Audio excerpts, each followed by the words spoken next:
दूसरे हफ्ते की नॉमिनेशंस की प्रक्रिया के बाद से ही पारस और शहनाज के बीच में सब कुछ ठीक नहीं चल रहा है। अब शहनाज ने पारस से कहा है कि अब तू दो के बीच में फंसा हुआ है, किसी एक को चूज कर। दरअसल हुआ कुछ यूँ कि दलजीत कौर शहनाज का मटका पूल में डाल देती है और उस वक्त दलजीत को किले से बाहर पारस लेकर जाते हैं और शहनाज को इस बात से बहुत ही दुख पहुंचता है। और जब वो पहले दिन की प्रक्रिया समाप्त करके घर के अंदर आते हैं तो शहनाज पारस से खफा नजर आती है और पारस उनसे बात करने की कोशिश करते हैं। तो शहनाज कहती हैं कि मुझे कोई फर्क नहीं पड़ता अगर मैं क्वीन नहीं बनी, मुझे बनना भी नहीं है, लेकिन तेरी वजह से मेरा दिल टूटा है, मेरे कनेक्शन की वजह से मेरा दिल टूटा है, इस बात का बुरा लगा है क्योंकि फिलहाल तू दो के बीच में फंसा हुआ है। और इस दौरान शहनाज थोड़ा इमोशनल हो जाती हैं, उनकी आंखों में आंसू आ जाते हैं। इसके बाद वो चली जाती हैं, आसिम के पास बैठ जाती हैं और जब पारस उनके पास आते हैं बात करने के लिए तो शहनाज वहाँ से उठकर चली जाती है। शहनाज इस दौरान उनसे ये भी कहती है कि मुझे गट फीलिंग होनी चाहिए कि मेरा बंदा अगर अंदर आ रहा है तो वो मुझे लेकर जाएगा,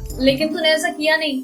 तो फिर पारस को ये बात पसंद नहीं आती और वो कहते हैं ठीक है भाई ठीक है, अगर अब मैं तेरे पास भी आ गया ना तो मैं कुत्ते का बच्चा। और वो वहाँ से गुस्से में निकल जाते हैं। और जब किचन एरिया में संजय और पारस साथ में बैठे होते हैं और किचन में माहिरा और रश्मि काम कर रहे होते हैं तो पारस कहते हैं कि अब मैं नहीं जाऊंगा उसके पास, अगर उसको बात करनी है तो मेरे पास आ जाए। तो यहाँ पर सिद्धार्थ कहते हैं क्या यही लव है तुम्हारा, यही प्यार है? तो इस पर पारस कहते हैं कि प्यार है लेकिन ईगो से ज्यादा है, अगर वो 25 है तो मैं 29 हूँ, अगर वो पंजाबन है तो मैं भी पंजाब का हूँ और उससे ज्यादा पंजाबी हूँ। बिग बॉस के स्टेटस सीजन की और भी कई टेढ़ी खबरें यूं ही जानने के लिए बने रहिए हमारे साथ। डेली ट्रेंडिंग न्यूज की रिपोर्ट सब्सक्राइब करें हमारा चैनल ऐसी ही लेटेस्ट और इंटरेस्टिंग न्यूज के लिए।